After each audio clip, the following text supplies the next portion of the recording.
You ever climb a hill that's trying to kill you? Lance Corporal Marcus Washington, United States Marine Corps, 3rd Battalion, 3rd Marines. I fought at Hill 881 South near Sanh in April and May of 1967. Took us 12 days to take that goddamn hill. 12 days of climbing, fighting, dying, only to climb higher and do it all again. By the time we reached the top, the hill was fertilized with so much American blood that the red clay had turned almost black. I'm telling this story in 1985. 18 years after it happened. 18 years, and I still wake up climbing that hill. Still feel my boots slipping in mud made from dirt and blood. Still hear the sound of NVA mortars walking up the slope toward us. Still see the faces of the guys who didn't make it to the top. I grew up in Detroit. Inner city, poor neighborhood, but my mother kept us straight. She worked 2 jobs, cleaning houses during the day, waitressing at night. My father had left when I was 6. I had 2 younger sisters. I was the man of the house at 16, and I took that seriously. Kept my grades decent, stayed out of trouble, helped my mother however I could. But Detroit in the mid-60s was rough. The riots were coming. Everyone could feel it. The tension between black folks and the police, the poverty, the anger. My friends were getting into gangs, drugs, stupid shit that would get them killed or locked up. I needed out. The Marine recruiter came to my high school in the fall of 1965. Sharp uniform, confident voice, promising adventure and discipline and a chance to prove yourself. The few. The proud. The Marines. I was 17. Needed my mother's signature to enlist. She cried when I asked her. Marcus, there's a war on. They're sending boys to Vietnam. They're coming back in boxes. Mama, I'll be careful. And I'll send money home. Help with the bills. Help with the girls. She signed. I think she was more afraid of what would happen to me in Detroit than what might happen in Vietnam. Maybe she was wrong about that. Boot camp at Paris Island was hell. They broke you down and built you back up as a Marine. Taught you to shoot, fight, follow orders without thinking. Taught you that your life mattered less than the mission, less than your brothers beside you. Taught you that you were part of something bigger than yourself. I believed it, believed all of it. I was a Marine, I was tough, I was ready. Then they sent me to Vietnam. I arrived in country in January 1967. Assigned to 3rd Battalion, 3rd Marines, the 3-3. We were up near the DMZ, the demilitarized zone separating North and South Vietnam. The northernmost American position, the most dangerous sector of the war. The place where the North Vietnamese Army came across in force. Sanh Combat Base was our home, a godforsaken plateau in the middle of nowhere, surrounded by mountains and jungle. The NVA controlled the high ground. We controlled the base, and both sides knew that Sanh was strategically critical. A fire base that close to the North Vietnamese border, threatening their supply lines down the Ho Chi Minh Trail. They wanted us gone. The hills around Sanh had numbers. Hill 881 North, Hill 881 South, Hill 861, Hill 558. The numbers were their heights in meters. The NVA held most of them. Used them to observe our positions, coordinate attacks, rain mortars and rockets down on us. Command decided we needed to take those hills. Deny the NVA the high ground. Show them we weren't going to be pushed around. Hill 881 South was the target. Nearly 3,000 feet high, steep slopes covered in elephant grass and jungle, with bunkers and fortified positions all the way up. The NVA had been dug in there for months. They'd had time to prepare, and they weren't going to give it up easily. My company, Kilo Company, was assigned to the assault. About 200 Marines. We'd be taking that hill in a frontal assault, straight up the slope, against an entrenched enemy who had every advantage. The night before the operation, my squad leader, Sergeant Rodriguez from Texas, gave us the brief. It's going to be rough, boys. The slope's steep, the cover's minimal, And Charlie owns that hill right now. But we're Marines. We're going to take that hill, and we're going to hold it. Ura? Ura, we responded. But I could hear the doubt in some voices, could see the fear in some eyes. My fire team partner was a kid from Oregon named Billy Fletcher. 19 years old, blonde hair, always smiling. He'd joined up right out of high school, wanted to serve his country. We'd been through some firefights together, had each other's backs. That night before the assault, he was cleaning his M16 for the third time, hands shaking slightly. You scared, Billy? Terrified, he admitted. You? Yeah. But we'll be okay. We stick together, watch each other's backs. We'll make it. He nodded, wanted to believe it. I wanted to believe it, too. But I'd been in country long enough to know the truth. Some of us weren't coming down from that hill. Statistically impossible for everyone to survive. The only question was who. April 24th, 1967, 0630 hours. The assault on Hill 881 South began. The artillery barrage started at dawn, our guns pounding the hilltop, trying to soften up the NVA positions before we went in. For 30 minutes, shells screamed overhead and exploded on the slopes above us. Trees were shredded. The hillside disappeared in smoke and fire. It looked like nothing could survive that barrage. We knew better. Knew the NVA would be in bunkers, tunnels, deep underground. The artillery would kill some, but most would survive, would be waiting for us when we started climbing. At 0700, the barrage lifted. The order came. Move out. We started up the hill.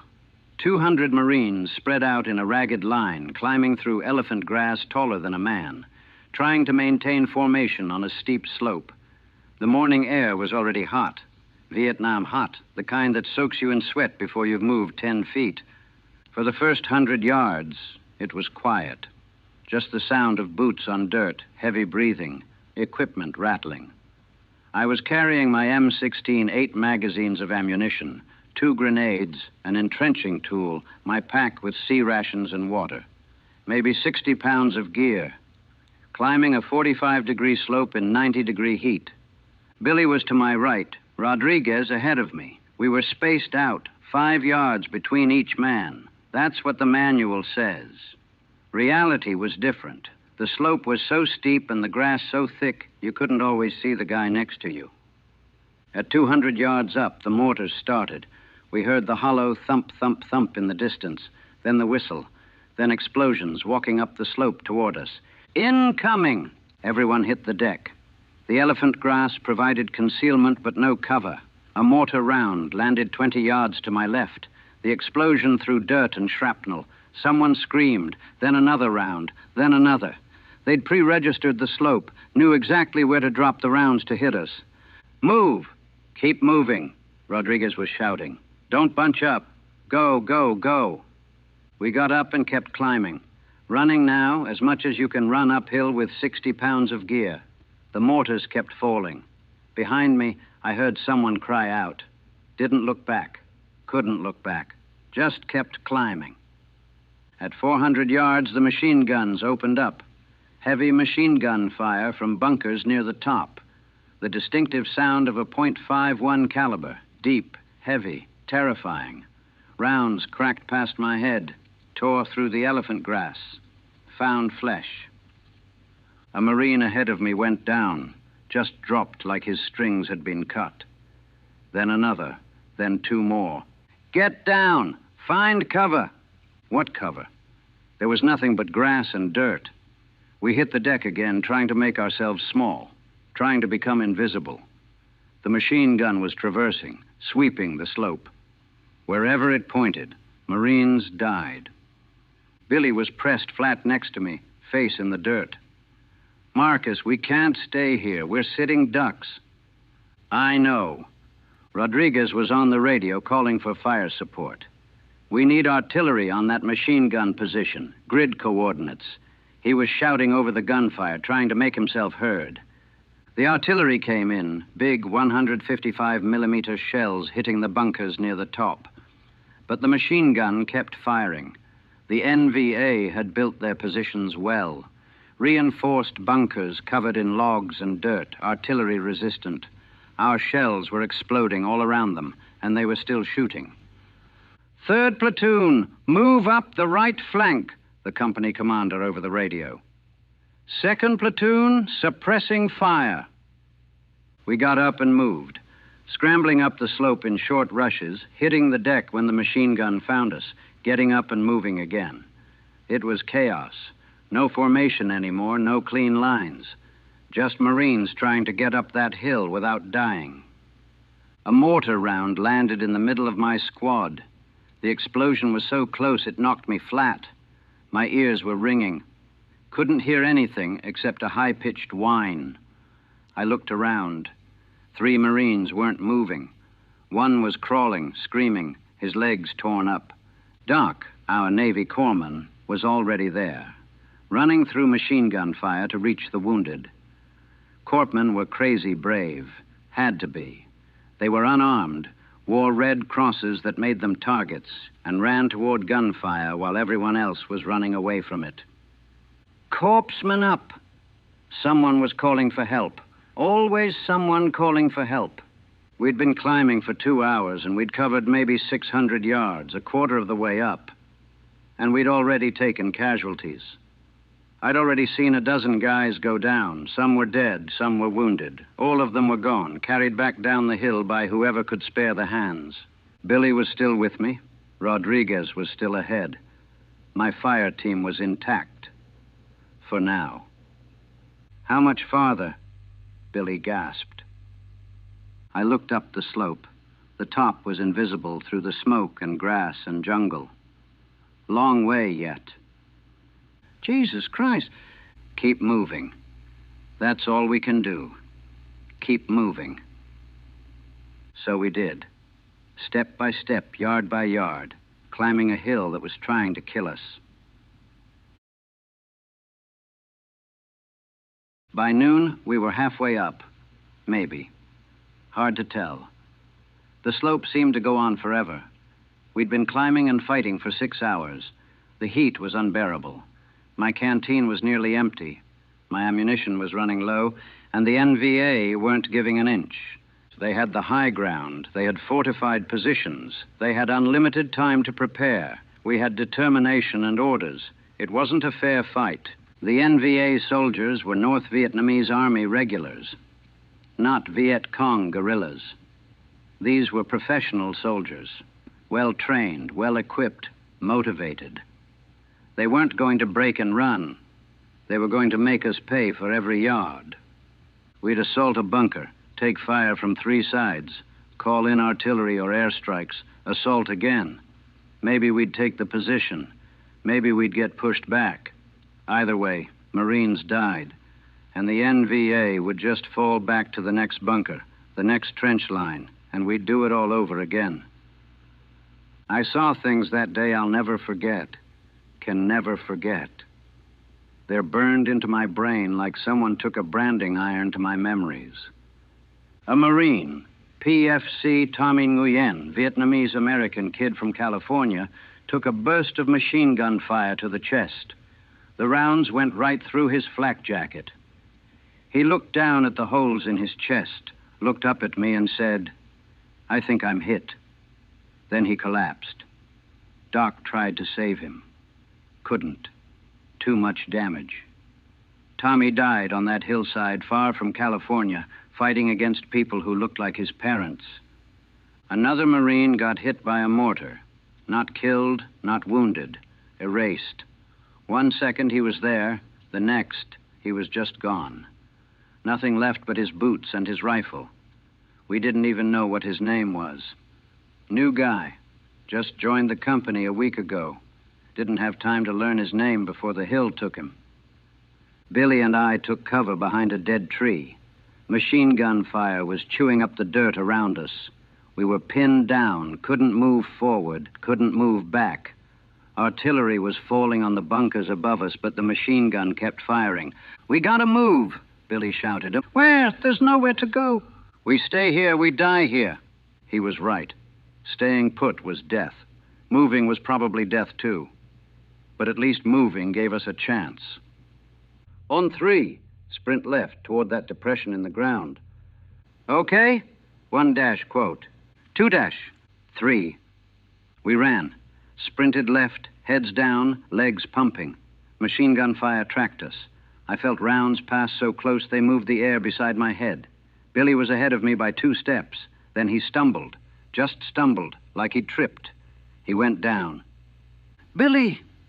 I grabbed him, tried to pull him up. That's when I saw the blood spreading across his back. The rounds had hit him between the shoulders, exit wounds in his chest. So much blood. "Marcus." His voice was weak, confused. "Marcus, I can't feel my legs." "Hang on.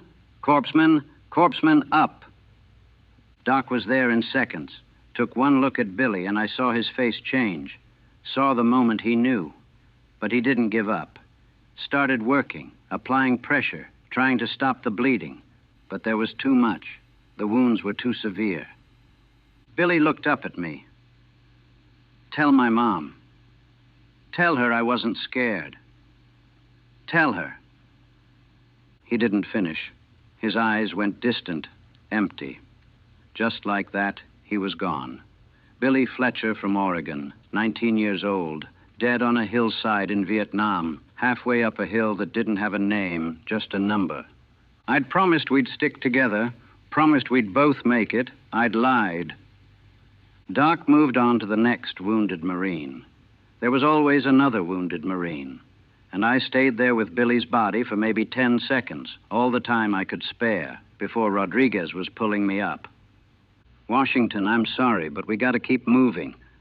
I picked up my rifle, left Billy there in the dirt, and kept climbing. That's what you did. Your buddy dies, you keep moving. The hill doesn't care. The mission doesn't care. You grieve later, if you survive. We didn't take Hill 881 south that day, or the next day, or the day after that. It took 12 days. 12 days of climbing, fighting, dying. 12 days of the NVA throwing everything they had at us. 12 days of Marines refusing to quit. Each night we'd dig in wherever we'd gotten to, set up a perimeter, try to sleep while the NVA mortared us, try to eat sea rations that had been sitting in the heat all day, try not to think about the guys who weren't there anymore. Each morning we'd wake up, those of us who did wake up, and start climbing again. Same hill, same enemy, same impossible mission. The casualties mounted. Kilo Company started with 200 men. By day 3, we were down to 140. By day 6, 110. The dead were carried down the hill.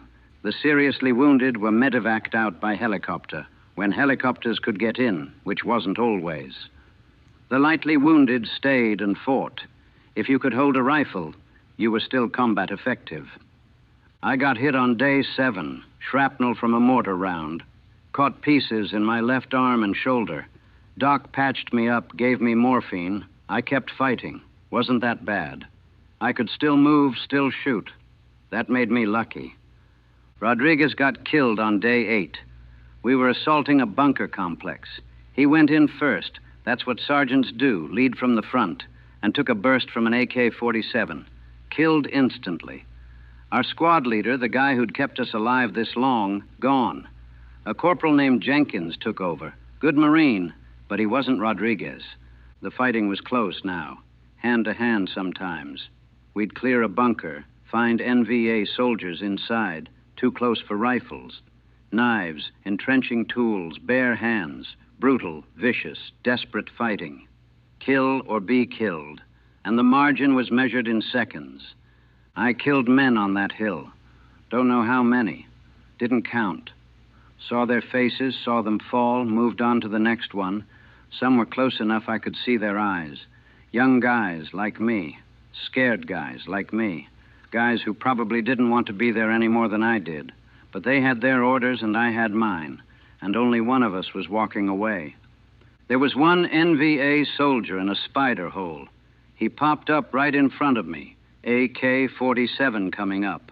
I fired first, 3 rounds center mass. He went down. I looked at him after. Couldn't have been more than 17.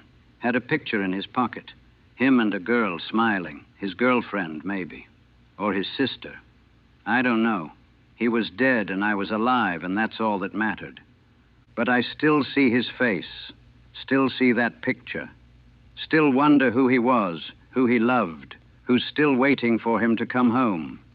By day 10, we were close to the top. Could see the summit through the trees. The NVA were fighting harder than ever. They knew they were losing ground. Knew if we took the summit, the hill was ours. So they threw everything at us. Mortars, machine guns, RPGs, human wave assaults. A human wave assault is exactly what it sounds like. The NVA would mass troops and charge straight at us, overwhelming by numbers. We'd cut them down, machine guns, rifles, grenades, and they'd keep coming. Step over their dead buddies and keep charging. It was suicide, but some of them made it through. And when they did, it was hand to hand again. I was in a fighting hole with 2 other Marines when they hit us. We fired until our rifles were empty, then it was entrenching tools and knives. An NVA soldier jumped into our hole. I hit him with my tool. Again, until he stopped moving. Then another one. Then the assault broke and they fell back, leaving bodies everywhere. We'd held, but barely. One of the Marines in my hole was dead. Knife wound to the throat. The other was wounded, gut shot, crying for his mother.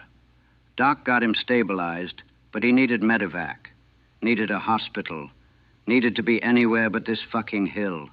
I was covered in blood. Some of it was mine. Most of it wasn't. My rifle was broken. The stock had cracked during hand-to-hand.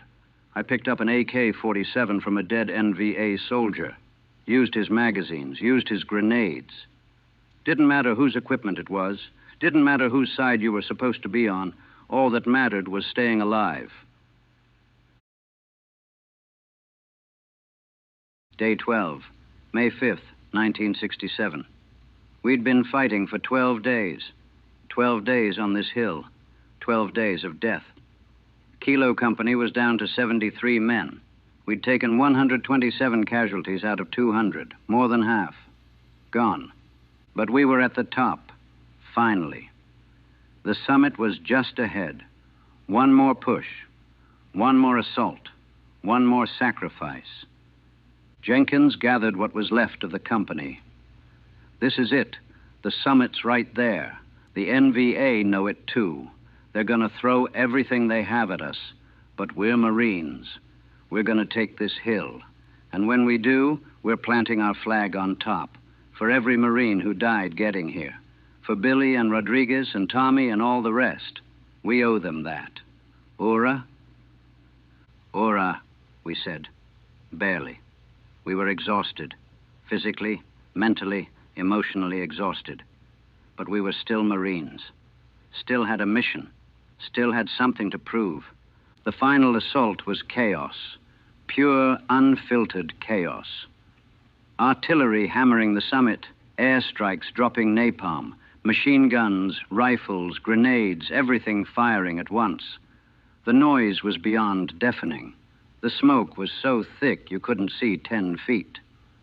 We charged, 73 Marines against whatever the NVA had left, screaming, firing, dying. We took the NVA's last trench line, cleared their last bunkers, killed the last defenders, and then we were at the top. Hill 881 South. We'd taken it. The NVA were retreating down the far slope. We were too tired to pursue. Just stood there at the summit, looking at what we'd accomplished, looking at what it had cost.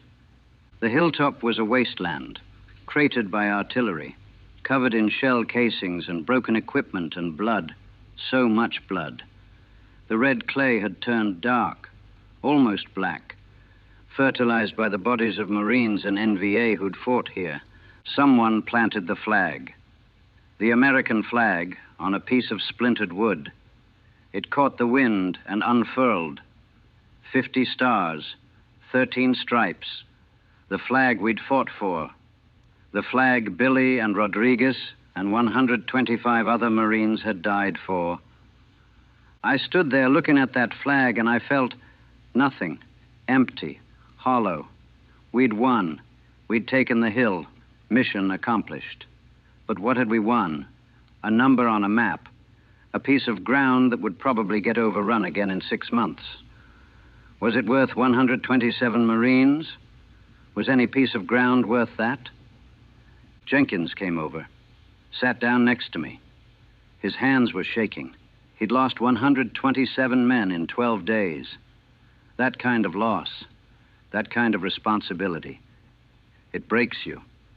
We did it, he said, like he was trying to convince himself. Yeah, we did it. You okay, Washington? No, sir. I'm not okay. Don't think I'll ever be okay again. None of us will. We sat there in silence, 2 survivors on top of a hill that had taken everything from us. Around us, other Marines were digging in, setting up defenses, because the war wasn't over, wasn't close to over. Tomorrow or next week or next month, there'd be another hill, another battle, more dying. I thought about Billy, about Rodriguez, about all the guys who didn't make it. They'd given everything for this hill, and I'd survived. I was sitting at the top, looking at the flag, and they were gone. Why? Why them and not me? I wasn't better, wasn't braver, wasn't more deserving, just luckier. And that didn't seem fair, didn't seem right. But war isn't fair. War isn't right. War is just hell, and some people make it through and some don't, and luck is the only difference between them. I left Vietnam in January 1968, survived my tour, came home, got my discharge, my medals, my thanks from a country that didn't really want to hear about the war. Came back to Detroit in the middle of the long, hot summer. The city was still recovering from the riots.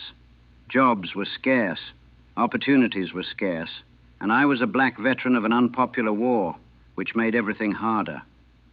I tried to adjust, tried to be normal, couldn't do it, couldn't hold down a job. Too many nightmares, too much anger, too many triggers. Couldn't maintain relationships. I'd push everyone away, couldn't let anyone get close. Couldn't explain what I'd been through because nobody wanted to hear it. People would ask, how was Vietnam? Like it was a vacation, like I'd gone to Disney World instead of a war. What was I supposed to say? I watched my best friend die. I killed 17-year-old kids who looked like they should be in school. I climbed a hill for 12 days and left most of my company dead on the slope. Nobody wanted to hear that. So I said it was rough and left it at that. And they'd nod and change the subject. And I'd go home and drink until I couldn't see Billy's face anymore. Until I couldn't hear Rodriguez shouting orders. Until I couldn't smell the blood and gunpowder and death. The nightmares were constant. I'd be back on that hill, climbing, fighting, watching guys die. Sometimes I'd reach the top. Sometimes I'd never reach it, just keep climbing forever, watching Marines fall, getting no closer to the summit. I'd wake up screaming, covered in sweat. My wife, first wife, she left in 1972, shaking me awake. I got into fights, bar fights, street fights. Didn't matter. Someone would say something, look at me wrong, and I'd snap. All that rage I'd been carrying, all that survivor's guilt and trauma and pain, it would come out. I hurt people. Got arrested a few times. Spent a night in jail after I put a guy in the hospital. He'd called me a baby killer. Maybe I was. Maybe we all were. But I didn't want to hear it from him. The VA diagnosed me with PTSD in 1976. 9 years after the war. 9 years of suffering before they had a name for it. They gave me therapy, medication. It helped. Some. Took the edge off. But it didn't make the memories go away. Didn't bring back the guys who died. Didn't answer the question of why I survived when they didn't. I went to the wall when they built it in 1982. The Vietnam Veterans Memorial in D.C. stood there looking at 58,000 names carved in black granite. Found Billy's name. Panel 19E, line 107. William J. Fletcher. I put my hand on it, traced the letters with my finger. "I'm sorry, Billy," I whispered. "I'm sorry I couldn't save you. I'm sorry I left you on that hill." He didn't answer. None of them did. The wall is silent, just names and dates and grief that will never end. I found Rodriguez's name, too. And Tommy Nguyen's, and a dozen others from Kilo Company who died on Hill 881 South. 12 days.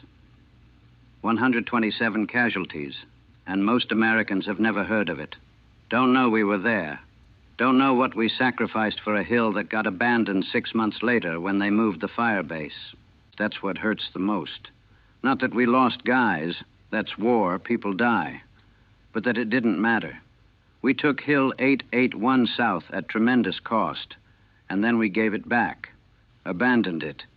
Let the NVA take it again without a fight. All those Marines died for nothing. Billy died for nothing. Rodriguez died for nothing.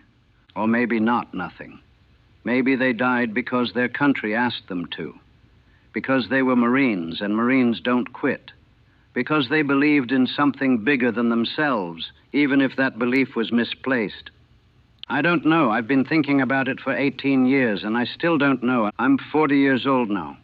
I live in Detroit, work as a mechanic, have 2 kids from my second marriage.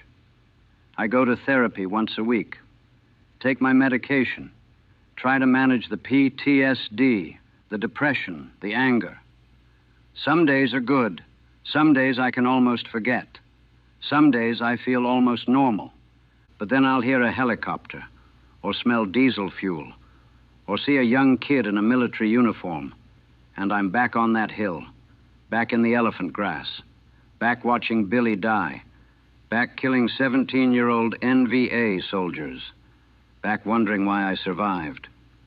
The Marine Corps taught me a lot, taught me discipline, courage, brotherhood, taught me that I was capable of more than I thought, that I could climb a hill that was trying to kill me and not quit, that I could watch my friends die and keep fighting, that I could kill and not break. But they didn't teach me how to live with it after.